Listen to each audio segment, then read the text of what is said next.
વંદે માતરમ વિદ્યાર્થી મિત્રો, Oxford school of science Amreli ધોરણ 8 સામાજિક વિજ્ઞાન પ્રકરણ નંબર 3 જેનો વિષય છે ભારતમાં રાષ્ટ્રવાદ.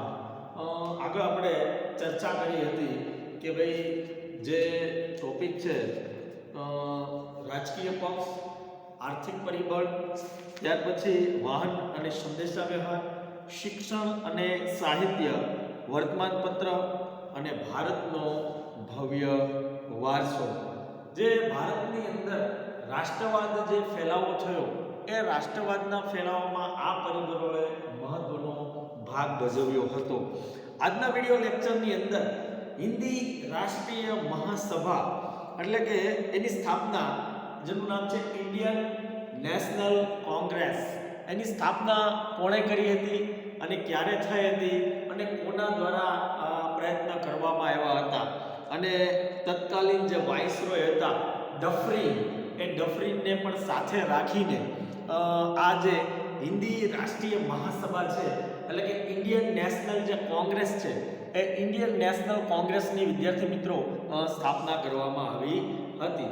હવે હિન્દી રાષ્ટ્રીય મહાસભા છે એની સ્થાપનાની વાત કરીએ તો હિન્દી રાષ્ટ્રીય મહાસભાની સ્થાપનામાં ઉપરના પરિબળો તથા કેટલાક પ્રાદેશિક સંસ્થાઓ હતા, એ પ્રાદેશિક સંસ્થાઓનો પણ ફાળો રહેલો હતો.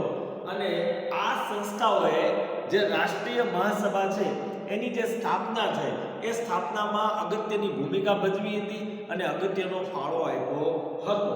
હવે એ માટે કયા વ્યક્તિ હતા તો કે સર એલન ઓક્ટેવિયન હ્યુમ, જેનું નામ હતું સર એલન ઓક્ટેવિયન હ્યુમ, જેને ટૂંકમાં કહેવામાં આવે છે A.O. હ્યુમ.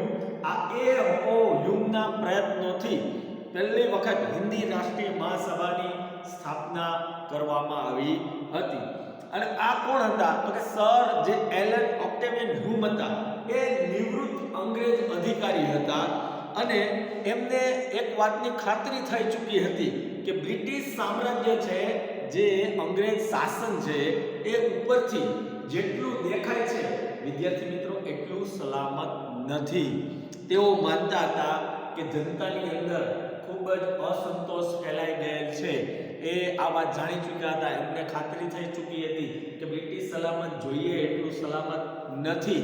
એટલે એમને એ પણ ખબર પડી ગઈ હતી કે ભાઈ જનતાની અંદર ખૂબ જ અંગ્રેજ શાસન પ્રત્યે, બ્રિટિશ શાસન પ્રત્યે ખૂબ જ અસંતોષ ફેલાયેલો છે. જો આ અસંતોષ વિદ્યાર્થી મિત્રો ઘટાડવામાં નહીં આવે તો 1857 નો જે સ્વાતંત્ર્ય સંગ્રામ થયો હતો એ 1857 ના સ્વાતંત્ર્ય સંગ્રામની અંદર જે પરિસ્થિતિ સર્જાણી હતી એ પરિસ્થિતિ પાછી સર્જાશે, આવું એમને અનુમાન થયું હતું, આવી એમને ખાતરી થઈ ગઈ હતી. આ જે અસંતોષ થયો છે, આ જે જન આક્રોશ થયો છે, લોકોની અંદર જે આક્રોશ ફેલાયેલો છે, જો એ રોકવા માટે તેમને એક બંધારણીય સંસ્થા સ્થાપવાનું વિચારવાનું નક્કી કર્યું. અને તત્કાલીન વાઇસરોય કોણ હતું? ડફરીન હતા. એ વખતના જે વાઇસરોય હતા એનું નામ હતું ડફરીન. એટલે કે તત્કાલીન વાઇસરોય જે ડફરીન છે એમને સમજાવવામાં આવ્યા અને નિવૃત્ત અધિકારીના વિચારને આ જે ડફરીન હતા, વાઇસરોય હતા, એનો પણ એમને ટેકો મળ્યો. એટલે મૂળ હિન્દી રાષ્ટ્રીય મહાસભા છે એની સ્થાપનામાં સર એલન ઓક્ટેવિયન હ્યુમ છે એમનો ફાળો રહેલો છે. ત્યાર પછી વાત કરીએ તો આ A.O. હ્યુમના પ્રયત્નોથી ડિસેમ્બર 1885 માં હિન્દી રાષ્ટ્રીય મહાસભાની સ્થાપના કરવામાં આવી, જેમાં મુંબઈની ગોકુળદાસ તેજપાલ સંસ્કૃત પાઠશાળામાં 28મી ડિસેમ્બર 1885 ના રોજ જે વ્યોમેશચંદ્ર બેનર્જીના પ્રમુખ પદે તેનું પ્રથમ અધિવેશન મળ્યું હતું.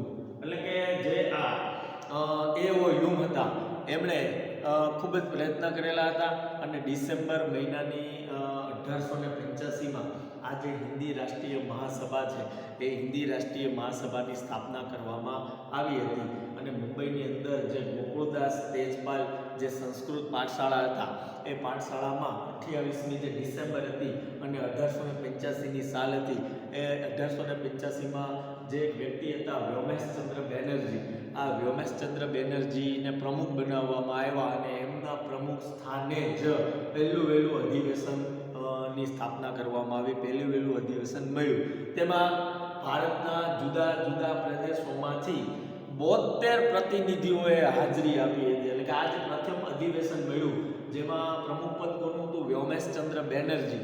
આ વ્યોમેશચંદ્ર બેનર્જીના પ્રમુખ પદે જે પ્રથમ અધિવેશન મળ્યું એમાં ભારતના જે જુદા જુદા પ્રદેશો હતા એમાંથી 72 પ્રતિનિધિઓએ હાજરી આપી હતી. તેમાં કોણ કોણ હતા? દાદાભાઈ નવરોજી, ગોપાલ કૃષ્ણ ગોખલે, ફિરોઝ શાહ મહેતા, બદરુદ્દીન તૈયબજી, કેટી તેલંગ, દિનસા વાછા વગેરે મુખ્ય આગેવાનો હતા. એટલે કે પ્રથમ અધિવેશનની અંદર આ જે લોકો છે એમણે પણ હાજરી આપી હતી અને દેશની જે ટોપ લેવલની અનેક સમસ્યાઓ હતી એ અનેક સમસ્યાઓ પર ચર્ચા અને વિચારણા કરવામાં આવી હતી. એટલે કે અધિવેશન જે થયું એ અધિવેશનની અંદર દેશની અંદર જેટલી ટોપર લેવલની જે સમસ્યાઓ હતી, ભારતના લોકો જે સમસ્યાઓથી પીડાઈ રહ્યા હતા એ સમસ્યાઓની ચર્ચા અને વિચારણા કરવામાં આવી હતી. ત્યાર પછી છે મહાસભાની પ્રથમ તબક્કાની કામગીરી. તો કે આ મહાસભા છે એની પ્રથમ તબક્કાની કામગીરી કઈ રીતે કરવામાં આવી, જેનો સમયગાળો છે 1885 થી 1905. આ મહાસભાની પ્રથમ તબક્કાની કામગીરી જે હતી એ બંધારણીય હતી. મહાસભાએ સરકાર સમક્ષ રાજકીય હકો, આર્થિક હકો અને સામાજિક વિકાસ અને શૈક્ષણિક પ્રગતિ માટે કરેલી માંગણીઓને અંગ્રેજ સરકારે અવગણી હતી. એટલે કે આ મહાસભાની જે સ્થાપના કરવામાં આવી હતી એ મહાસભાએ જે અંગ્રેજ સરકાર હતી એ અંગ્રેજ સરકાર સમક્ષ કેટલાક હકો, કેટલીક માંગણીઓ મૂકી હતી જેની અંદર રાજકીય હક પણ આવી જાય છે, આર્થિક હકો પણ આવી જાય છે, સામાજિક વિકાસ પણ આવી જાય છે અને શૈક્ષણિક રીતે લોકો પ્રગતિ કરે, શિક્ષણની અંદર પણ પ્રગતિ થાય એ માટે જે આ મહાસભા છે એણે અંગ્રેજ સરકાર સમક્ષ માંગણી મૂકી હતી. પણ અંગ્રેજ સરકારે આ માંગણીઓ છે એની અવગણના કરવામાં આવી હતી. આ માંગણીઓને ભવિષ્યની લડત માટે મજબૂત પાયો નાખ્યો હતો. પણ આ જે માંગણી હતી એ માંગણી છે એ ભવિષ્યમાં લડાઈ કરવા માટે આમ જોઈએ તો પાયાની બાબત ગણાય છે. સરકારી નોકરીઓમાં હિન્દીઓને વધારે પ્રમાણમાં લેવા, એટલે કે સરકારી નોકરી છે ભારત દેશની અંદર જેટલી સરકારી નોકરી છે એની અંદર હિન્દુસ્તાનના જે લોકો છે, હિન્દી લોકો છે એની વધારે પ્રમાણમાં ભરતી કરવી એવી જોગવાઈ કરવામાં આવી. બીજું, લશ્કરી અને મુલકી ખાતાઓ છે એની અંદર જે ખર્ચ થાય છે એમાં ઘટાડો કરવામાં આવે એવી માંગણી કરવામાં આવી. ખેડૂતો છે તો ખેડૂતો ઉપર જે દેવું છે, જે દેણું છે એ દેણાની અંદર પણ રાહત આપવામાં આવે એવી માંગણી કરવામાં આવી. ગૃહ ઉદ્યોગો છે, લઘુ ઉદ્યોગો છે, કુટીર ઉદ્યોગો છે એને ફરીથી જે પડી ભાંગ્યા હતા એને તે ફરીથી સજીવન કરવા માટેની માંગણી કરવામાં આવી. આવી મહાસભાએ અંગ્રેજ સરકાર તરફથી માંગણી મૂકી હતી. મહાસભા દ્વારા કેન્દ્રીય તેમજ પ્રાંતિક ધારાગૃહોનો વિસ્તાર કરીને તેમાં 50% સભ્યો ચૂંટાયેલા રાખવા તથા કારોબારીને શક્ય તેટલી હદે ધારાસભાને જવાબદાર બનાવી જેવા ઠરાવ પણ પસાર કરવામાં આવ્યા હતા. આ મહાસભાની રજૂઆતને લીધે સરકારે અખબારો પરના નિયંત્રણો દૂર કરી અને વ્યક્તિ સ્વાતંત્ર્ય અને વાણી સ્વાતંત્ર્ય આપતા કાયદાઓ પસાર કર્યા હતા.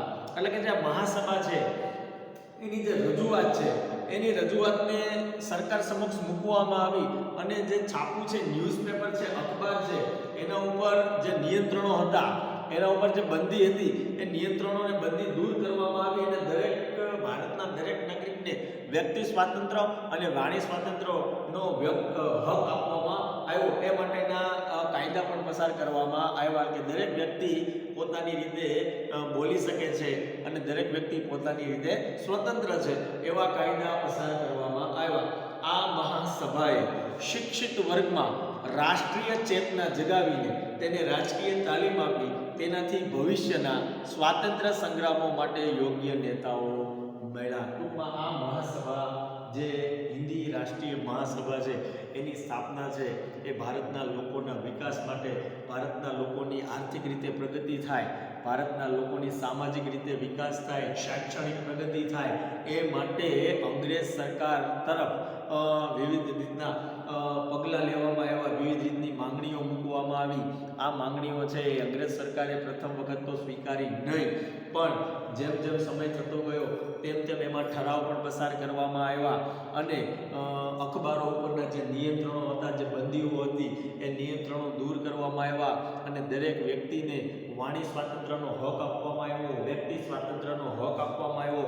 આ માટેના વિવિધ કાયદાઓ પણ પસાર કરવામાં આવ્યા અને વ્યક્તિને કાયદાઓ પસાર કર્યા બાદ વ્યક્તિ છે એ શિક્ષિત વર્ગમાં પોતાનો રાષ્ટ્રીય ચેતના જગાવે અને દરેકને રાજકીય તાલીમ મળે એ માટે પ્રયત્ન કરવામાં આવ્યો. ભવિષ્યની અંદર જે સ્વાતંત્ર્ય સંગ્રામો થાય એના માટેના યોગ્ય નેતાઓ પણ આપણને મળી ચૂક્યા હતા. ત્યાર પછીનો ટોપિક છે ભાગલા પાડો અને રાજ કરો, ડિવાઇડ એન્ડ રૂલ. ભાગલા પાડો અને રાજ કરો આ નીતિ કોની હતી? ભાગલા પાડો અને રાજ કરો આ નીતિ હતી અંગ્રેજોની, બ્રિટિશ શાસનની મુખ્ય નીતિ હતી કે ભાગલા પાડો અને રાજ કરો. હિન્દી રાષ્ટ્રીય મહાસભા એટલે કે કોંગ્રેસની સ્થાપનાની શરૂઆતમાં જ અંગ્રેજ શાસકો તેના પ્રત્યે સહાનુભૂતિ ધરાવતા હતા, પરંતુ થોડા સમયમાં જ તેઓ વિરોધી બન્યા. કોંગ્રેસના અધિવેશનમાં શરૂઆત સરકારી અધિકારીઓ હાજર રહેતા પાછળથી સરકારે તેમને કોંગ્રેસના અધિવેશનમાં હાજરી આપવા પર પ્રતિબંધ મૂક્યો. એટલે કે જ્યારે હિન્દી રાષ્ટ્રીય મહાસભા છે, નેશનલ કોંગ્રેસની જ્યારે સ્થાપના થઈ એની અંદર શરૂઆતમાં જે અંગ્રેજ શાસકો હતા એ આપણા લોકો પ્રત્યે સહાનુભૂતિ ધરાવતા હતા, પરંતુ થોડો સમય જેવો પસાર થયો કે આ લોકો છે એ હિન્દી રાષ્ટ્રીય મહાસભા છે એના વિરોધી બની ચૂક્યા હતા અને કોંગ્રેસના અધિવેશનની અંદર શરૂઆતમાં જે સરકારી અધિકારીઓ હતા એ હાજરી આપતા હતા, પરંતુ પાછળથી સરકારે એમને કોંગ્રેસના અધિવેશનમાં હાજરી આપવા પર પ્રતિબંધ મૂકી દીધો. એટલે શરૂઆતમાં એમ કહેવાય કે સહાનુભૂતિ બતાવી, ત્યાર પછી ધીમે ધીમે એ જ લોકો એના હિન્દી રાષ્ટ્રીય મહાસભા છે એના વિરોધી બની ગયા અને ઉપરથી અંગ્રેજ સરકારે છે એ જે સરકારી અધિકારીઓ હતા એમને આ અધિવેશનમાં બેસવા માટે કે કોંગ્રેસના અધિવેશનમાં હાજરી આપવા માટે પણ પ્રતિબંધ લગાવી દીધો. ગવર્નર જનરલ કર્ઝન રાષ્ટ્રીયતા વિરોધી કેટલાક પગલાં ભર્યા અને ભારતમાં લોકમતની અવગણના કરી તેણે ભાગલા પાડો અને રાજ કરોની નીતિ અપનાવીને બંગાળનું ઈસવીસન 1905માં વાઇસરોય કર્ઝને વિભાજન કર્યું. ભારતની અંદર એવો પહેલો પ્રદેશ કયો હતો જેનું વિભાજન થયું? તો કે બંગાળ. અને સાલ કઈ હતી? 1905ની અંદર બંગાળની અંદર પહેલી વખત ભાગલા પાડો અને રાજ કરોની નીતિ અપનાવી અને બંગાળનું વિભાજન કરવામાં આવ્યું, બંગાળના ટુકડા કરી નાખવામાં આવ્યા. જેની અંદર કયા વાઇસરોયે ભાગ ભજવ્યો હતો? તો કે ઈસવીસન 1905ની અંદર જે લોર્ડ કર્ઝન હતા તે લોર્ડ કર્ઝને આ કાયદો પસાર કર્યો, ભાગલા પાડો અને રાજ કરોની નીતિ અપનાવી અને બંગાળને હંમેશને માટે ભાગલા પાડી દીધા. હવે બંગાળના ભાગલા 1905. બંગાળા બ્રિટિશ હિન્દનો સૌથી મોટો પ્રાંત હતો. એટલે કે બ્રિટિશ હિન્દ જે કહેવાતું એનો સૌથી મોટો વિસ્તાર હોય, એનો સૌથી મોટો કોઈ પ્રાંત હોય તો એ કયો પ્રાંત હતો? એ હતું બંગાળ. તેમાં બિહાર અને ઓરિસ્સાના કેટલાક પ્રદેશોનો સમાવેશ થતો હતો. એટલે કે બિહાર અને ઓરિસ્સાના કેટલાક પ્રદેશોનો સમાવેશ પણ શેમાં થતો હતો? બંગાળની અંદર થતો હતો. તેની વસ્તી એ સમયે 7 કરોડ 80 લાખથી પણ વધુ હતી. એટલે ભારતનો મોટામાં મોટો વિસ્તાર કોઈ હોય તો એ બંગાળ હતો, કારણ કે એની વસ્તી 7 કરોડ અને 80 લાખ હતી.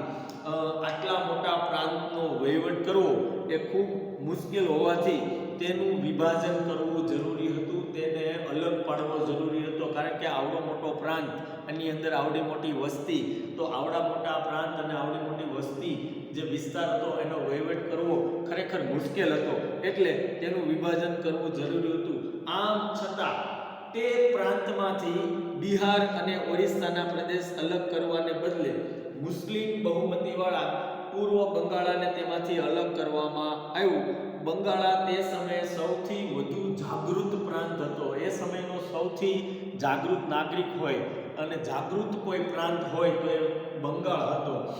વાઇસરોય કર્ઝન મુસ્લિમ બહુમતીને અલગ કરી હિન્દુ મુસ્લિમ વચ્ચે કોમવાદ ઊભો કરીને વધતી જતી રાજકીય જાગૃતિને નબળી પાડવા માંગતો હતો. એટલે કે મૂળ જે લોર્ડ કર્ઝન હતા એનું મૂળ હેતુ શું હતો તો કે હિન્દુ અને મુસ્લિમ છે એમના વચ્ચે કોમવાદ કરવાનો એમનો વિચાર હતો અને એ કોમવાદ ઊભો કરી અને એમની વચ્ચે જે રાજકીય જાગૃતિ હતી એ રાજકીય જાગૃતિ નબળી પડી જાય એવો એનો હેતુ મૂળ રહેલો હતો.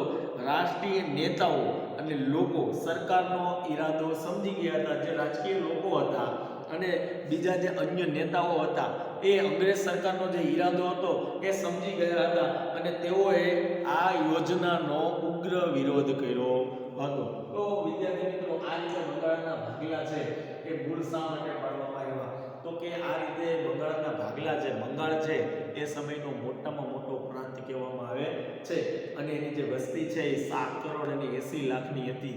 એટલે એ લોકોએ એવું કહેવા માંગતા હતા કે ભાઈ આવડામાં આટલા મોટા પ્રાંત છે, આટલા મોટા પ્રાંતનો વહીવટ કરવો એ ખરેખર મુશ્કેલ છે.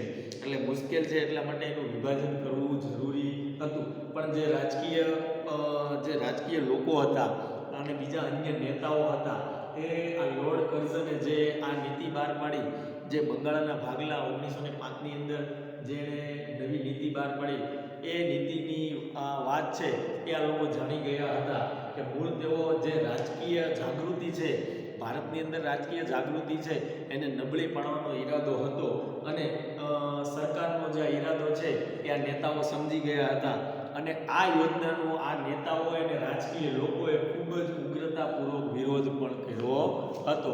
અને આ જે બંગાળના ભાગલા છે એની પાછળ કયા જે ગવર્નર હતા એનો ફાળો તો કે લોર્ડ કર્ઝન છે એનો ફાળો રહેલો હતો.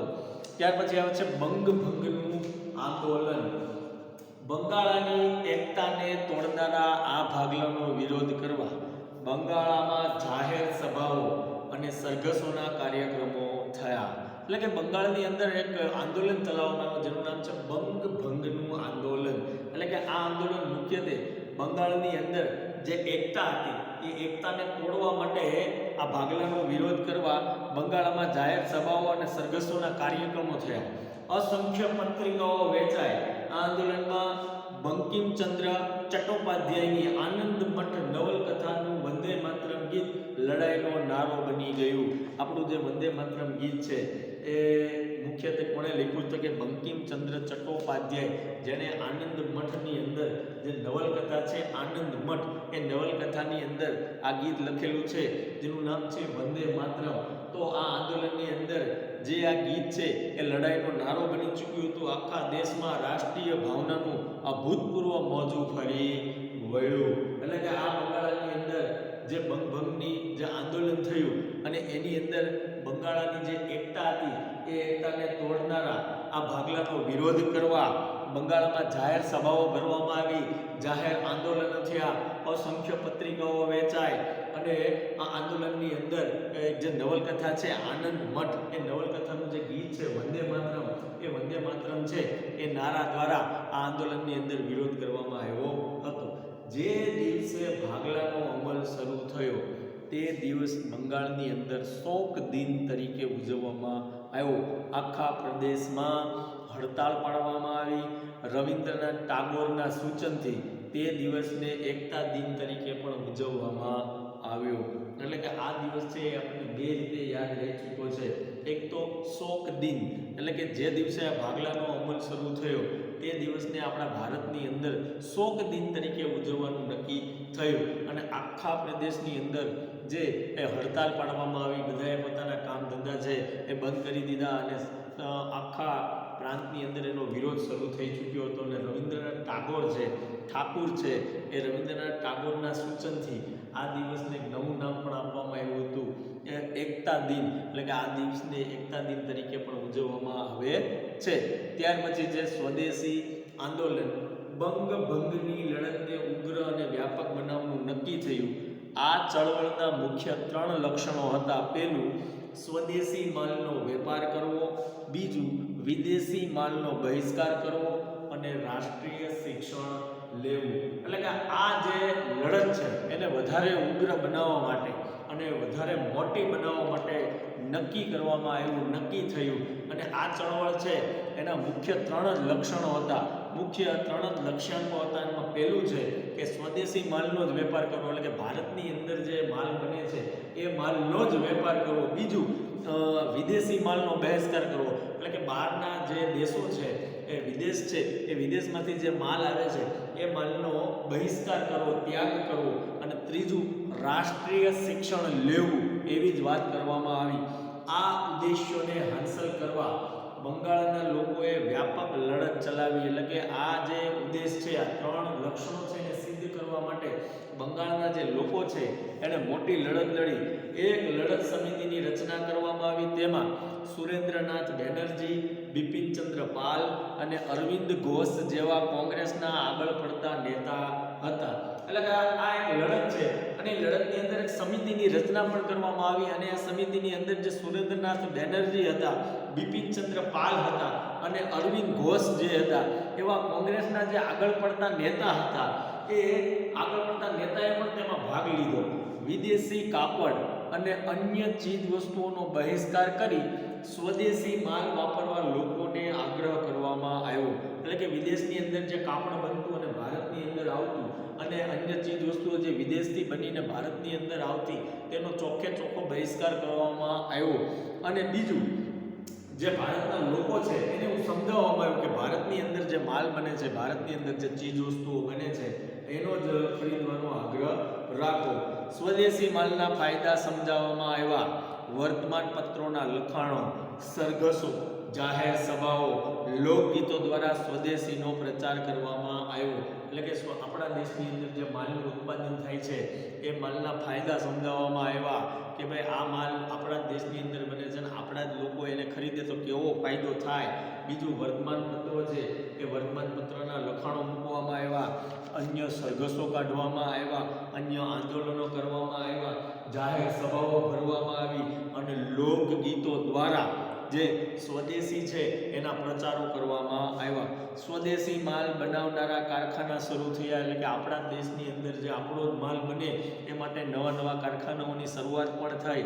ઇંગ્લેન્ડથી આયાત થતી કાપડ, મીઠું, ખાંડ, બૂટ, સિગારેટ, તમાકુ વગેરેની આયાતો ઘટી અને ભારતમાં બનેલા કાપડ અને અન્ય ચીજ વસ્તુઓનું વેચાણ વધ્યું. એટલે કે ઇંગ્લેન્ડથી જે કાપડ મગાવવામાં આવતું, મીઠું મગાવવામાં આવતું, ખાંડ મગાવવામાં આવતી, બૂટ મગાવવામાં આવતા, સિગારેટ, તમાકુ વગેરે વસ્તુ જે મગાવવામાં આવતી એ ઓછી કરી નાખવામાં આવી અને સીધો એના વેપારમાં ઘટાડો થયો અને એની આયાત છે એ આયાત ઉપર રોક લગાવવામાં આવી. અને ભારતની અંદર જે બનેલો કાપડ છે, ભારતની અંદર બનેલી જે અન્ય ચીજ વસ્તુઓ છે એનું વેચાણ વધારે કરવામાં આવ્યું અને સ્વદેશી ચળવળ બંગાળ ઉપરાંત હિન્દના અન્ય પ્રાંતોમાં પણ ફેલાય. અને આ જે સ્વદેશી આંદોલન છે એ હિન્દ છે, ભારત છે, એના બીજા પ્રાંતો છે, એના બીજા વિસ્તારો છે, એ બીજા વિસ્તારોની અંદર પણ આ સ્વદેશી આંદોલન છે એ ફેલાઈ ગયું. તો વિદ્યાર્થી મિત્રો, આપણે જોયું કે હિન્દી રાષ્ટ્રીય મહાસભાની સ્થાપના છે એ કોના પ્રયત્નથી થઈ અને શા માટે થઈ? તો કે સર એલેન ઓક્ટેવિયન ન્યૂ એમને ખાતરી થઈ ગઈ હતી કે હવે બ્રિટિશ શાસન છે એ ખરેખર સુરક્ષિત નથી. અને કારણ કે એનું કારણ છે કે લોકોની અંદર આક્રોશ ફેલાયેલો હતો, લોકોની અંદર અસંતોષ ઊભો થયેલો હતો. એટલે જે આ એ.ઓ. હ્યુમ છે એમણે જે તત્કાલીન વાઇસરોય હતા ડફરિન એમને સમજાવ્યા અને એના માટે એમણે હિન્દી રાષ્ટ્રીય મહાસભાની સ્થાપના કરી. હિન્દી રાષ્ટ્રીય મહાસભા છે એમની અંગ્રેજ સરકાર તરફથી કંઈક માગણી હતી, એ માગણી અંગ્રેજ સરકાર તરફ એમણે મૂકી હતી, પણ અંગ્રેજ સરકારે એમની માગણી પૂરી કરી નહીં. કારણ કે એ.ઓ. હ્યુમ જાણતા હતા કે જો આ માગણી પૂરી કરવામાં નહીં આવે તો 1857નો જે સ્વાતંત્ર્ય સંગ્રામ છે એ સ્વાતંત્ર્ય સંગ્રામ જે થયો એવો સંગ્રામ ફરીથી થવાની શક્યતા છે. ત્યાર પછી આવે છે ભાગલા પાડો અને રાજ કરો, ડિવાઇડ એન્ડ રૂલ. આ નીતિની અંદર પણ અંગ્રેજ સરકારે છે એ બંગાળના ભાગલા પાડ્યા. ત્યાર પછી બંગાળના ભાગલા 1905ની અંદર પાડવામાં આવ્યા, કારણ કે બંગાળ છે ભારતનો ખૂબ મોટો પ્રાંત હતો. અને ત્યાર પછી કરવામાં આવ્યું બંગભંગનું આંદોલન, જેની અંદર શોક દિન તરીકે પણ બંગાળમાં શોક દિન તરીકે જાહેર કરવામાં આવ્યો. અને અને જે દિવસે આ ભાગલાનો અમલ શરૂ થયો એ દિવસને શોક દિન તરીકે જાહેર કરવામાં આવ્યો અને હડતાલ પાડવામાં આવી. અને રવિન્દ્રનાથ જે ટાગોર હતા એમનું માનવું એવું હતું કે આ દિવસને એકતા દિન તરીકે પણ ઉજવવામાં આવશે. તો વિદ્યાર્થી મિત્રો, આ રીતે હિન્દી રાષ્ટ્રીય મહાસભાની પ્રથમ તબક્કાની કામગીરી અને બીજું ભાગલા પાડવા અને રાજ કરવા અને બંગાળના ભાગલાની અંગ્રેજ શાસન વખતે આપણા ભારતની અંદર આવા આંદોલનો થયા હતા. હવેના નેક્સ્ટ વિડીયોની અંદર આપણે રાષ્ટ્રીય શિક્ષણ નામનો જે તબક્કો છે એની વાત કરવાના છીએ. જહાલવાદનો ઉદય કેવી રીતે થયો, બીજું માવળવાદી નેતાઓ કયા કયા હતા અને લોકમાન્ય તિલક એમની વાત આપણે નેક્સ્ટ વિડીયોની અંદર કરવાના છીએ, જેની અંદર લાલા લજપતરાય, બિપિનચંદ્ર પાલ અને મુસ્લિમ લીગની સ્થાપના કેવી રીતે થઈ તેની પણ આપણે વાત કરવાના છીએ.